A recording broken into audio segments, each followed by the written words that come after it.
বাড়িতে মেহমান আসার আগ পর্যন্ত মোটামুটি ভালোই এনার্জি থাকে, সব কাজগুলো সুন্দরভাবে গুছিয়ে করা যায়।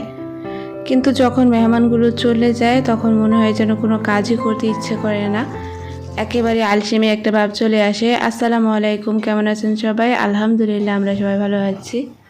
তো বাড়িতে মেহমান এসেছিল, তো মেহমান আসার আগ পর্যন্ত তো মোটামুটি ভালোই এনার্জি নিয়ে সব কাজ করে নিয়েছি। এরপর যখন মেহমান চলে গিয়েছে তখন তো আর কাজ করতে ইচ্ছে করে না, কোনো কাজই যেমন হাতে উঠছে না। তো আমি কিছু রাত্রে এগুলো ধুয়ে রেখে দিয়েছিলাম, পানি ঝরে গেছে, এখন জায়গায় রেখে দিব।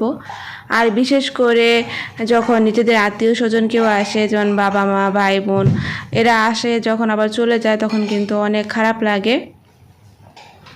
তো যাই হোক, খারাপ লাগলেও কিছু করার নেই, নিজের কাজ করতেই হবে। তো গতকালকে সময়টা তো আলহামদুলিল্লাহ অনেক বেশি ভালো কেটেছে, কারণ নিজের আত্মীয় স্বজন এসেছিলো, মা এসেছিলো, ছোটো ভাই বোন এসেছিলো। তো আসলে আমার শাশুড়ি অসুস্থ ছিল, তাকেই দেখতে এসেছিলো মূলত। তো চলে যাওয়ার পর কিন্তু আমার একটু খারাপই লেগেছে, মনে হচ্ছিল যে আমি যদি আমার কাছে আর কয়েকদিন রাখতে পারতাম। আসলে তাদের থাকতে বললো তারা থাকে না, আসলে সবাই আমরা অনেক বেশি ব্যস্ত যার যার সংসার নিয়ে। মেয়েরা আমরা আসলে এমনই, নিজের সংসারটাকে অনেক বেশি প্রায়োরিটি দেই। তো সকালের জন্য নাস্তা বানাবো, আজকে আর রুটি বানাবো না, পাউরুটি আছে, এগুলো দিয়েই আজকে আমরা নাস্তাটা সবাই করে নিব।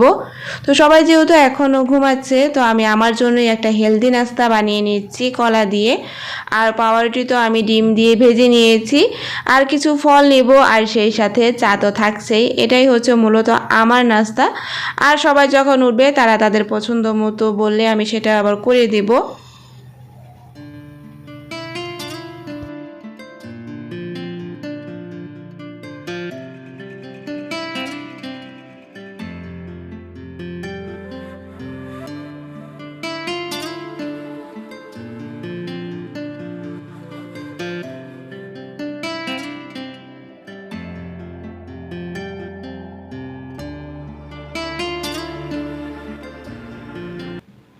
বিছানা চাদরটা ধোয়া হয়েছিল, তাই এটা আমি এখন একটু বিছিয়ে নিচ্ছি।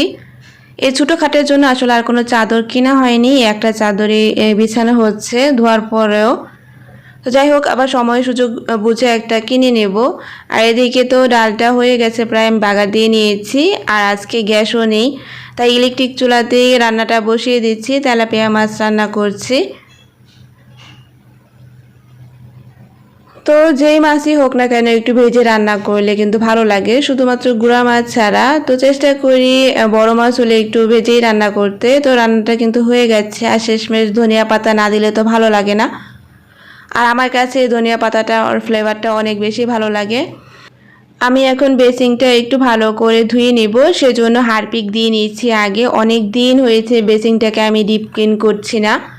হারপিক দিলে একেবারে নতুনের মতো হয়, আমার মনে হয় যে নতুন যেভাবে কিনে আনি একটু ময়লা থাকে, হারপিকটা দিয়ে ধুলে সেটাও থাকে না, এত পরিমাণের পরিষ্কার হয় যা বলার বাইরে।